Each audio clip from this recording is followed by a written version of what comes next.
Unfortunately, the Hasbara machine of the Zionist regime is quite strong, and which is why it's important to invest in the media space to ensure that the Palestinian narrative, the real narrative of Israel as a settler colonial entity and settlers as terrorists and the Israeli army as a cancerous terrorist entity is portrayed.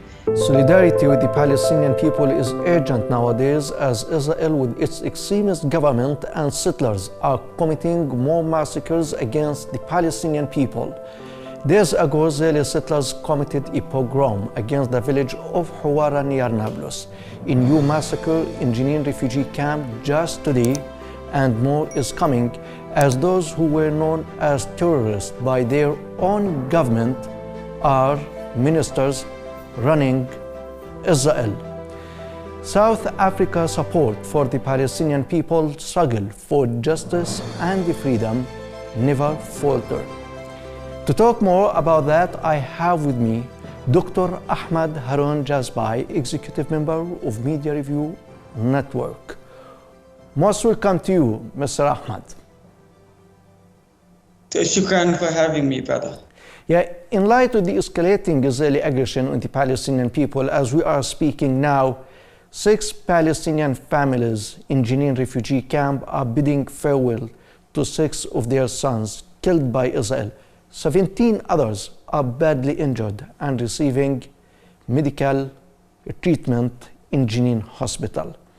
How the Media Review Network that you are executive member in handles such painful news in Palestine? The Media Review Network South Africa condemns this yet another genocide and massacre on the people, the indigenous population of Palestine, be it Nablus, be it Jenin, be it Ramallah, wherever it may happen in all of historic Palestine. The Media Review Network stands in solidarity with the people of Palestine against the settler colonial regime currently occupying Palestine.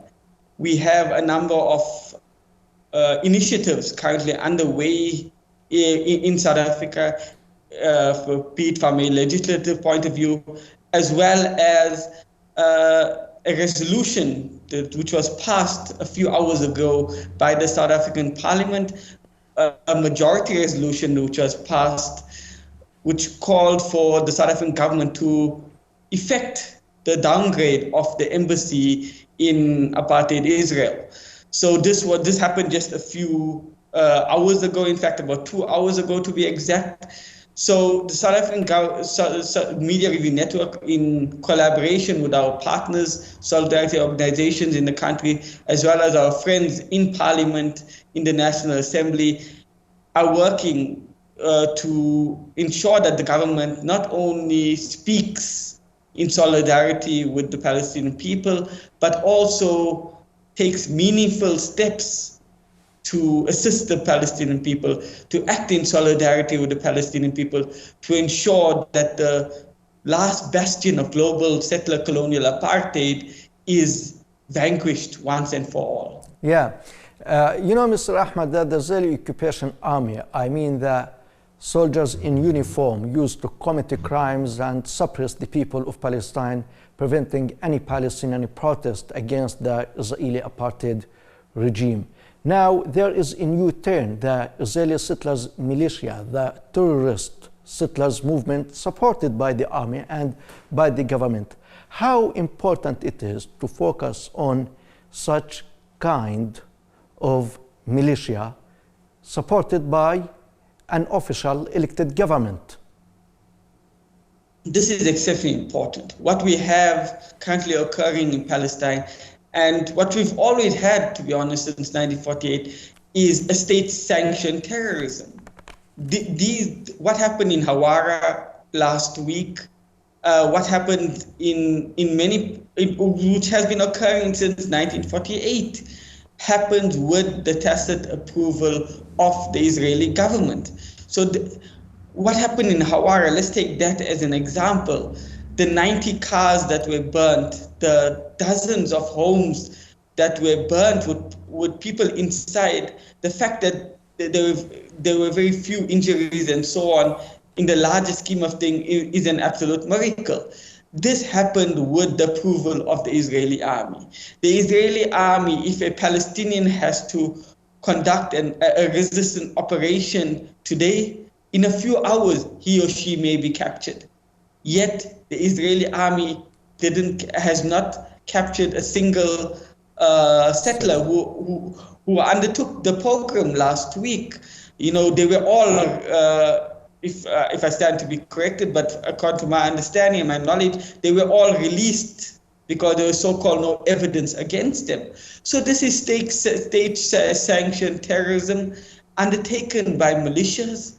And what we're seeing in the Israeli government now is now just making official what has always been a covert Israeli state policy. You know, the current state security minister, who was an avid settler, these are all terrorists. These are convicted terrorists, even by Israel's own definition. The finance minister, Smotrich, is a convicted criminal as well. Yet these are now in the Israeli parliament and Israeli government. Yes. So this will only go on and only get worse, unfortunately, because it is approved and backed by the Israeli government and its patron, the United States of America. Yeah.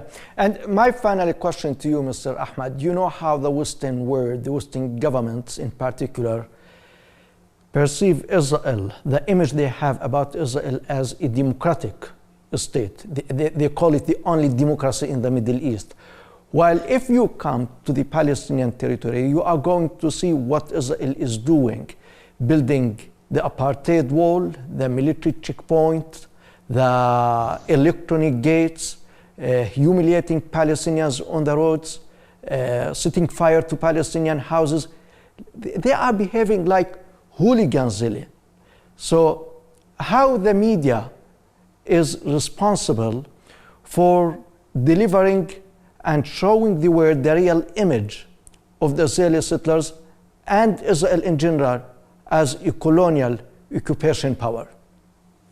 Yes, I mean, Israel has a very vast Hasbara machine that stretches globally, including here, unfortunately, in South Africa, through its local proxies. Settlers are often portrayed as indigenous, as peace-loving people, and so on, that are fulfilling their biblical right to settle in historic Palestine.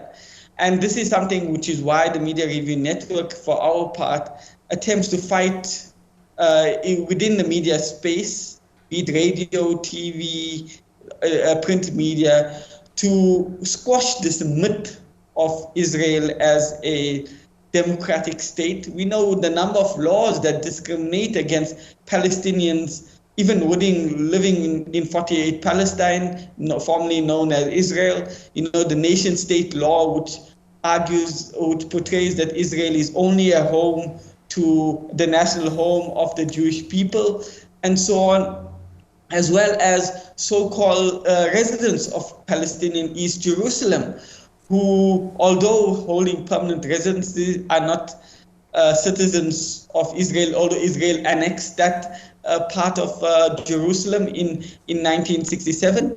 So, and they don't have voting rights. They don't have even the basic rights afforded to Israelis. So this myth of Israel as a democratic state is just that. It is a myth. Unfortunately, the Hasbara machine of the Zionist regime is quite strong, and which is why it's important to invest in the media space to ensure that the Palestinian narrative, the real narrative of Israel as a settler colonial entity and settlers as terrorists and the Israeli army as a cancerous terrorist entity is portrayed.